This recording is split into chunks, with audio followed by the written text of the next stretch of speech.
Ang PAM Dubai bago at pagkatapos nagsimula ang PAM Jumeirah Project noong 2001. Nagsimula ang napakalaking earthworks project sa hilaga ng Jebel Ali sa Dubai noong 2001, na may espesyal na teknolohiyang nagbuhos ng buhangin mula sa ibaba.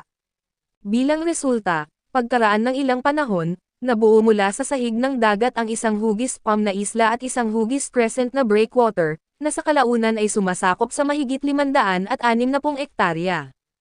Pagkatapos nito, itinayo ang mga hotel at pribadong residential construction sa lugar na ito, na konektado sa natitirang bahagi ng Dubai sa pamamagitan ng land road at monorail. Nagsimula ang proyekto ng PAM Jumeirah noong 2001.